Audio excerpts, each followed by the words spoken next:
বাংলাদেশে এমন একটা ইউটিউবার ছিল যে কিনা এমন এমন চ্যালেঞ্জ ভিডিও মেক করতো যা কোনো ইউটিউবারই পারতো না। ট্রিটমেন্ট গান দিয়ে ভুইয়া, সোলো ম্যাচ খেলে রিজন টপ 1 ধরা, এনিমিকে ফার্স্ট কিল করে বাউন্ডি থেকে লুট নিয়ে ফুল ম্যাচে ভুইয়া করা, আরো আরো কত কিছু না চ্যালেঞ্জ করতো।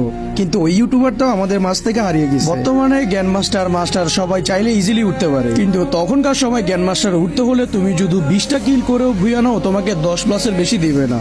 তখনকার সময় ওই ইউটিউবারটা সোলো খেলে জ্ঞান মাস্টার উঠে, শুধু জ্ঞান মাস্টার উঠে গেছে জাস্ট এটাই ভাবতে পারেন না, তিনি ছিল রিজন টপ 1 শুধু সোলো ম্যাচ খেলে। ওনার ম্যাচ ওনার স্কোর দেখে পুরো বাংলাদেশ অবাক হয়ে যেত, ভাই এই কোন ইউটিউবার ভাই এত স্ট্রাগল করে। আমার ভাই আগের দিনগুলো এখনো চোখে ভাসে, যখন আমি পকিত পাওয়ার ভিডিও দেখতাম আর খেতে বসতাম। সোলো কিং পকিত পাওকে কারা কারা আগের থেকে চেনো অবশ্যই কমেন্টে জানাই যায় যে উনি কেমন ইউটিউবার ছিল।